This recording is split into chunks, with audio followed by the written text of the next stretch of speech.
Hello friends, ये video start करने से पहले मैं आपको बताना चाहती हूँ कि इससे पहले मैंने जो भी वीडियो आपको प्रोवाइड की है आपको मिसलीड करने या गलत इन्फॉर्मेशन देने के लिए नहीं बनाई हूँ। मैंने सारे एग्ज़ाम दिए हैं, तो ये मेरा पर्सनल एक्सपीरियंस होता है। प्लस मेरे कुछ फ्रेंड्स हैं जो ऑलरेडी सेलेक्टेड हैं इलाहाबाद हाई कोर्ट में, उनसे बातचीत के आधार पर ही आपको इन्फॉर्मेशन प्रोवाइड करती हूँ।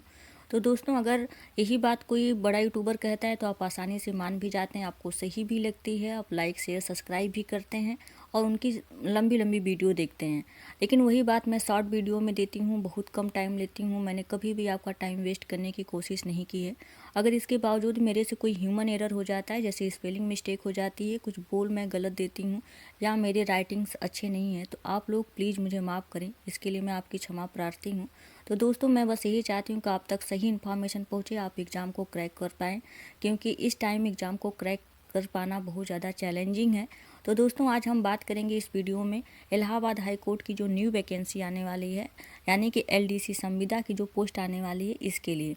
दोस्तों, जो भी वैकेंसी न्यू आएगी उसमें संविदा वाली पोस्ट सबके लिए अवेलेबल होगी, यानी कि आपका बस ग्रेजुएशन मांगा जाएगा और उसके बाद टाइपिंग। और बाकी कुछ पोस्टें होंगी जैसे स्टेनोग्राफर का होगा, अदर पोस्टें होंगी, उसमें कुछ स्पेशल क्वालिफिकेशन मांगा जाएगा। तो यानी कि सामान्य स्टूडेंट के लिए और सबसे ज़्यादा वैकेंसी भी इसी पोस्ट में आने वाली है। इसका एग्ज़ाम भी पहले होगा, टाइपिंग भी पहले होगी और इसका रिजल्ट भी जल्दी आएगा। तो इसलिए मैं चाहती हूँ कि आप लोगों के पास टाइम कम है, टाइपिंग के लिए क्या क्या करना है, कैसे करना है, आप कैसे टाइपिंग को क्वालिफाई कर सकते हैं, क्योंकि इस सिलेक्शन के लिए इलाहाबाद हाई कोर्ट में टाइपिंग मस्ट है। तो जो लोग भी फ्रेशर हैं, जो इस भर्ती को भरना चाहते हैं, उनके लिए सबसे ज़्यादा ये अच्छी वीडियो है। आप देख सकते हैं और अपने टाइपिंग को सुधार कर सकते हैं। देखिए, पेपर जो भी होगा, अब इसकी पोस्ट कितनी आएगी लगभग अनुमान ही लगाए जा रहे हैं। देखिए, मीडिया में जब कोई भी न्यूज़ चलती है तो इतना कंफर्म मांग के चलिए। आपने लेखपाल के लिए भी देखा होगा कि नोटिफिकेशन आने वाला है, आने वाला है, बहुत सारे यूट्यूबर्स ने बनाया है और मीडिया में भी न्यूज़ था। देखिए, वैकेंसी आई, नोटिफिकेशन आया, तो इसी तरह इसकी भी वैकेंसी आएगी। आप इस बात पर इत्मीनान रखें, भरोसा रखें, वैकेंसी आएगी। आपके पास टाइम कम है। टाइपिंग के लिए देखिए सबसे मस्ट होता है टाइम और आपका कंसिस्टेंसी, कि आप कितने कंसिस्ट होकर क्या कर रहे हैं, टाइपिंग कर रहे हैं। तो देखिए, सबसे पहले हम बात करेंगे, इसमें स्टेज 1 होता है। स्टेज 1 क्या होता है, इससे पहले जो भी भर्ती होता है हुई थी, उसमें क्या होता है कि जीएस का, यानी कि आपका जो भी जनरल नॉलेज का पेपर होता है, रिटेन एग्जाम होता है, उसमें कट ऑफ कम जाती है। इससे पहले भी जो फीमेल की कट ऑफ गई थी 44 गई थी, जिसमें मेरा भी सिलेक्शन हुआ था। तो दोस्तों, इसमें जनरल की कट ऑफ लगभग 61 या 62 गई थी। तो इसमें क्या होता है कि आपका रिटर्न आसानी से क्वालिफाई हो जाता है, क्योंकि माइनस मार्किंग नहीं होती, पेपर भी ज़्यादा हार्ड नहीं होते हैं, मॉडरेट पेपर होते हैं। तो आप आसानी से 60-70 मार्क्स आराम से बना सकते हैं। तो आपका जीएस यानी कि रिटर्न वाला जो भी एग्ज़ाम है, स्टेज 1 क्वालिफाई हो जाता है। अब नेक्स्ट एग्ज़ाम कौन सा होता है, आपका टाइपिंग वाला, जो कि सबसे ज़्यादा चैलेंजिंग भी होता है और आपके सिलेक्शन के लिए सबसे ज़्यादा इम्पॉर्टेंट होता है। तो आपको क्या करना है, टाइपिंग को ही कैसे अपने मेंटेन करना है, यानी कि 100% टाइपिंग आपको कैसे कर लेनी है, उसके लिए मैं कुछ टिप्स बताऊंगी, आप उसको ज़रूर फॉलो करें और आई होप कि आपको ज़रूर ये एग्ज़ाम हाल में फ़ायदा मिलेगा।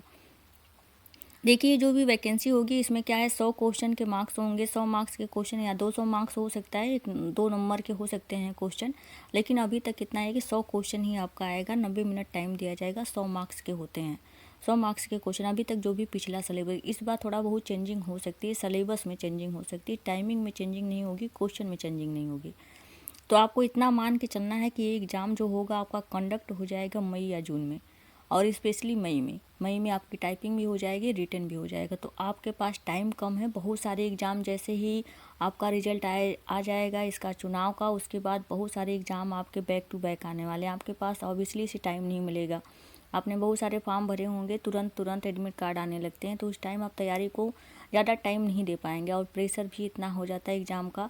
तो इसलिए कह रहे हैं कि आप अभी से देखिए कि टाइपिंग को अपने कैसे आप बरकरार रख सकते हैं और कैसे अपने टाइपिंग को बूस्ट कर सकते हैं, और उस टाइम जब आपका पेपर होगा तो आप 100% टाइपिंग करके इजीली इस एग्ज़ाम को क्रैक कर सकते हैं। तो चलिए, सबसे पहला स्टेप देने के लिए देखिए, स्टेप 2 इम्पॉर्टेंट है, सबसे ज़्यादा टाइपिंग वाला। तो सबसे पहला क्या करना है कि आपको डेली टाइपिंग करनी है। डेली टाइपिंग करनी है 1 आवर्स डेली। पहले आपको मन में बना लेना है कि हम पढ़ाई करेंगे। जैसे आप मान लीजिए सुबह उठ जाते हैं, 7 से 10 पढ़ाई करते हैं, तो आप 11 बजे, 10 से 11 का पीरियड जो होता है टाइपिंग करके तभी उठिए। टाइपिंग करने से क्या होगा, आपका कंसंट्रेशन भी बढ़ता है और आपका पढ़ने में भी मन लगता है। तो आप क्या करिए 7 से 10 अपना जो भी अपना जीएस का पढ़ रहे हैं, आप मैथ्स पढ़ रहे हैं, कुछ भी पढ़ना है आप पढ़िए। और उसके बाद क्या करना है, आपको टाइपिंग करते रहना है। 1 घंटा डेली टाइपिंग करना है।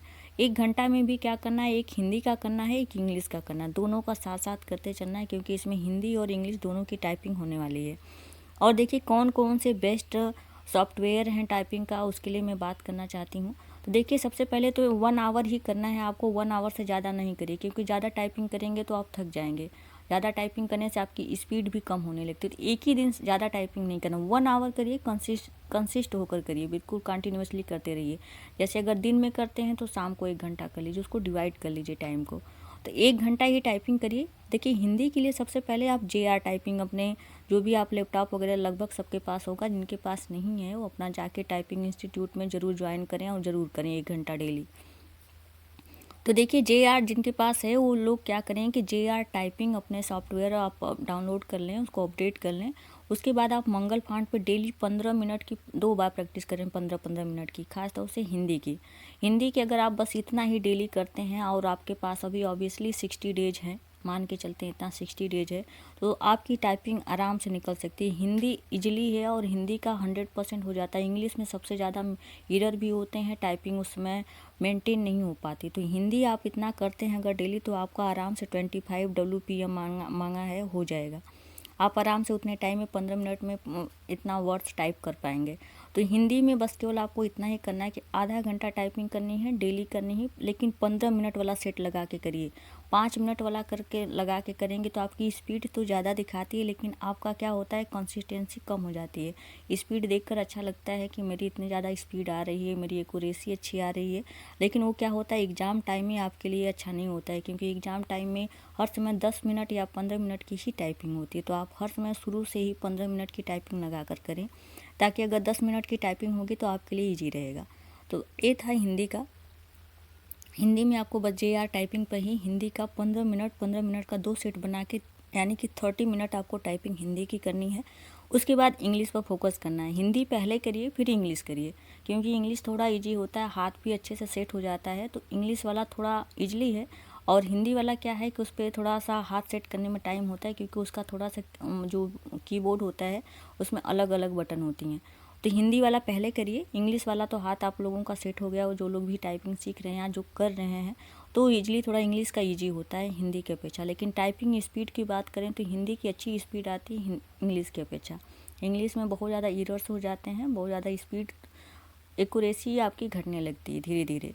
तो इसमें देखिए इंग्लिश के लिए आपको क्या क्या फॉलो करना है। सबसे पहले होता है, देखिए आप बहुत लोगों ने टाइपिंग मास्टर किया होगा। टाइपिंग मास्टर अभी ना करें, क्योंकि टाइपिंग मास्टर का जितना भी आप सॉफ्टवेयर में देखे होंगे, जितना भी पैसेज है लगभग सब ईजी होता है।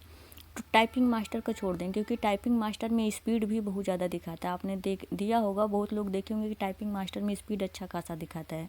किसी का 50-55 भी दिखाता रहता है, लेकिन पेपर टाइम में क्या होता है, आपका 30-25 बनना बहुत मुश्किल हो जाता है। तो टाइपिंग मास्टर को भी छोड़ दें। एक आता है सोमना टाइपिंग। सोमना टाइपिंग भी फ्री है, आप डाउनलोड कर सकते हैं, उसको रनिंग करके अपडेट कर सकते हैं। सोमना टाइपिंग में आप 10 मिनट से नीचे की टाइपिंग बिल्कुल भी मत करें। सोमना टाइपिंग चलाएं और इसमें लगभग 15 मिनट 20 मिनट तक टाइपिंग करते रहें। तो इसका भी आप मान लीजिए सोमना टाइपिंग अगर आप चला रहे हैं तो 10-10 मिनट का 3 स्लॉट बना लें, और 3 स्लॉट को आधा घंटा तक प्रैक्टिस करें। 10 मिनट एक बार, 10 मिनट तुरंत एक बार, मतलब 30 मिनट तक कंटिन्यू, 1 घंटा आपको कंटिन्यू प्रैक्टिस करना। 30 मिनट हिंदी का करना है, 30 मिनट इंग्लिश का करना है। तो देखिए सोमना टाइपिंग कर सकते हैं। इसके अलावा आपका आता है सोनी टाइपिंग ट्यूटर का। सोनी टाइपिंग ट्यूटर का भी अच्छा पैसेज होता है, कठिन पैसेज होते हैं, इसलिए आपका क्या होगा, अच्छा होगा। तो सोमना टाइपिंग के अलावा आप सोनी टाइपिंग ट्यूटर का कर सकते हैं। प्लस आपको जब लगता है कि आपकी टाइपिंग बहुत अच्छी हो गई है, तो आप क्या कर सकते हैं, all India typing test online दे सकते हैं। ये क्या होता है कि ये थोड़ा, जब तक आपकी स्पीड अच्छी ना हो जाए तो ना दें, क्योंकि इसमें स्पीड बहुत कम दिखाने लगता है, तो आप डिमोलाइज हो जाएंगे। तो इसलिए all India typing test third option है। लेकिन सबसे पहले क्या करिए, टाइपिंग सोमना आप इंस्टॉल करिए। 10 मिनट का है, एक ही पैसेज को कम से कम 3 दिन 4 दिन करिए। इससे क्या होगी, आपकी स्पीड बढ़ेगी, और लगभग कोई भी वर्ड्स पढ़िए, कोई भी चीज़ करिए, तो क्या होगा, आपका स्पीड ज़्यादा दिखा। जैसे स्पीड ज़्यादा इंक्रीज होती है तो आप मोटिवेटेड होते हैं और ज़्यादा से ज़्यादा पैसेज को क्या करते हैं, टाइप कर पाते हैं। तो ये आपको करना है इंग्लिश वाले टाइपिंग में, और ये करना है आपको हिंदी वाले टाइपिंग। हिंदी वाले में बस सॉफ्टवेयर यूज़ करिए, JR टाइपिंग सबसे बेस्ट है मंगल फॉन्ट के लिए। आप अगर अदर कोई सॉफ्टवेयर है इसके लिए भी ऑनलाइन टाइपिंग टेस्ट आप दे सकते हैं हिंदी का। जैसे ऑल इंडिया टाइपिंग टेस्ट होता है इंग्लिश का, वैसे हिंदी का भी होता है, आप दे सकते हैं JR टाइपिंग के अलावा अपना टाइपिंग स्पीड चेक करने के लिए, क्योंकि उसमें बिल्कुल भी अलग अलग पैसे जाते हैं, तो आप दे सकते हैं। तो ये था आपका हिंदी और इंग्लिश का कि किस सॉफ्टवेयर पर आपको देना है। हिंदी के लिए आपको आधा घंटा निकालना है, JR टाइपिंग पर देना है, 15-15 मिनट का 2 स्लॉट बनाना है। इसी तरह इंग्लिश का क्या है, आपको सोमना टाइपिंग को सबसे ज़्यादा प्रीफरेंस देना है, क्योंकि इसमें स्पीड अच्छी दिखाती है, पैसेज अच्छे होते हैं। आप इसको 10-10 मिनट का 3 स्लॉट बनाकर कर सकते हैं। इसके अलावा अल्टरनेट में आप सोनी टाइपिंग ट्यूटर को फॉलो कर सकते हैं, उनका कोर्स आता है, आप परचेज कर सकते हैं और उस पर भी टाइपिंग कर सकते हैं। उसके अलावा आप अपनी टाइपिंग को सबसे अच्छा से कैलकुलेट करना चाहते हैं, तो आप ऑल इंडिया टाइपिंग टेस्ट को भी दे सकते हैं, दोनों के लिए, हिंदी और इंग्लिश के लिए। और उसके बाद देखिए टाइपिंग में और क्या चीज़ आपको फॉलो करना है। देखिए टाइपिंग में तीसरा चीज़ है या तीसरा स्टेप, सबसे बड़ी बात है कि यहीं पर गलती हो जाती है। कोई भी वर्ड टाइप करिए, बोल बोल कर करिए। जैसे आपको द टाइप करना, तो द ना बोलिए, बस केवल ऐसे बोलिए THE, ऐसे करके बोलेंगे तो क्या होगी, आपकी टाइपिंग स्पीड इंक्रीज होगी। कोई भी चीज़ बोलना है उसकी स्पेलिंग बोल कर करिए। जिसका आपको मीनिंग बोलना है THE, एज का है तो AGE, ऐसे करके बोलेंगे तो आपको क्या होगा, स्पीड भी इंक्रीज होगी और एरर आपका बहुत कम होगा। और अगर आप ऐसा नहीं कर रहे हैं अब तक तो ज़रूर करें, क्योंकि उस टाइम क्या होता है कि बहुत सारे कीबोर्ड चलते हैं। जब पेपर आप देते हैं तो एक ही लाइन में बहुत सारे लोग टाइपिंग करते हैं। जब टाइपिंग टेस्ट स्टार्ट होता है तो आवाज़ बहुत ज़्यादा आती है, तो अगर आप बोल के करेंगे तो आवाज़ पर आपका कंसंट्रेशन नहीं जाता है और आप अपने टाइपिंग पर कंटिन्यू रहते हैं और बोल बोल कर करते हैं। ज़्यादा तेज़ी से नहीं बोलना, धीरे धीरे ही बोलना है, तो आप बोल बोल कर करिए। कोई भी वर्ड टाइप करिए उसको बोल कर, भले ही ईजी वर्ड एज है तो AS बोल कर ही करिए। तो इससे क्या होगा, आपकी टाइपिंग स्पीड इंक्रीज होगी, एक्यूरेसी मेंटेन होगी। सबसे बड़ी बात है एक्यूरेसी मेंटेन होगी। अब देखिए नेक्स्ट स्टेप है स्टेप थर्ड। स्टेप थर्ड भी सबसे ज़्यादा इंपॉर्टेंट स्टेप थर्ड को बोल सकते हैं, क्योंकि देखिए शुरुआती दौर में क्या होता है, हम लोग एक्यूरेसी मेंटेन करने के चक्कर में बैक स्पेस का बहुत ज़्यादा यूज करते हैं। तो आप बैक स्पेस का यूज बिल्कुल भी ना करें, क्योंकि आप तो सीख रहे हैं, आपका एग्ज़ाम नहीं हो रहा है, तो आप आराम से बैक स्पेस को बिल्कुल भी यूज ना करें। एक्यूरेसी आपका कम आएगी। मान लेते हैं शुरुआती दौर में आपका 61, 71 ऐसे एक्यूरेसी आने लगे, तो उससे आपको परेशान नहीं होना है, लेकिन आपको मतलब बैक स्पेस बिल्कुल भी यूज ना करना है, ऐसा सोच लीजिए। क्योंकि बैक स्पेस यूज करने से बार बार क्या होता है, एक भी वर्ड गलती भी ज़्यादा होती है, एक भी वर्ड गलत होता है, आप बार बार उसको करेक्ट करते हैं। इससे क्या होगा, आपकी एक्यूरेसी तो बढ़ती है लेकिन स्पीड ऑलरेडी कम हो जाती है। ये सबसे ज़्यादा इंपॉर्टेंट है कि आप बैक स्पेस का यूज बिल्कुल भी नहीं करें। धीरे धीरे आपको क्या होगा, आदत बन जाएगी, आप बैक स्पेस ज़्यादा यूज ही नहीं करेंगे। तो इससे क्या होगा, कुछ एग्ज़ाम ऐसे होते हैं जिसमें दिया रहता है कि आप बैक स्पेस यूज ही नहीं कर सकते हैं, तो इसके लिए आपको वहाँ पर उस एग्ज़ाम में बेनिफिट मिल जाएगा। तो आपको क्या करना है कि बैक स्पेस का यूज नहीं करना है, लेकिन अपने एक्यूरेसी को उसी में मेंटेन करना है। तो ये आपका था थर्ड ऑप्शन। उसके बाद नेक्स्ट देखते हैं कि जैसे देखिए कि पेपर में क्या होता है कि अगर आप जैसे टाइपिंग का टेस्ट चल रहा है, टाइपिंग का टेस्ट, उसमें टीचर क्या होते हैं, घूमते रहते हैं घूमते। इससे क्या होता है कि कोई आपके पास आके खड़ा हो जाता है, आपकी स्पीड तुरंत डाउन हो जाती है। बहुत लोगों के साथ ऐसा हुआ है। जब मैंने पहली बार दिया तो ऑलरेडी मेरे साथ खुद ही ऐसा हुआ था कि कोई टीचर आके मेरे पास खड़ा हो गया और मेरी टाइपिंग ऑलवेज कम हो गया और गलत भी बहुत ज़्यादा होने लग गए। तो आपको क्या करना है कि आपका जैसे आप अगर रूम लेकर पढ़ाई कर रहे हैं तो किसी फ्रेंड्स को बोल लीजिए कि मेरी टाइपिंग देखो, वो आपको देखेगा। या आप घर पे रह रहे हैं, टाइपिंग कर रहे हैं, तो आपसे जो बड़े हैं उनसे बोल दीजिए कि देखें टाइपिंग थोड़ा करते हुए। इससे क्या होगा कि अगर कोई आपकी टाइपिंग देखेगा तो आपका जो एरर मिस्टेक होने लगता है, किसी के आ जाने से बहुत ज़्यादा एरर्स होते हैं और आपकी टाइपिंग स्पीड जो डिक्रीज होती है धीरे धीरे क्या होगी, कम होने लगेगी। कोई खड़ा है, आपको फ़र्क नहीं पड़ता है अपनी टाइपिंग स्पीड बढ़ाने की, उस टाइम ऐसा कोशिश करें। क्योंकि पेपर में होता है एक ही टीचर नहीं होते हैं कि कोई नहीं रहेगा आपके पास, टीचर वहाँ पर घूमते रहते हैं, जो लोग भी पेपर कंडक्ट कराते हैं।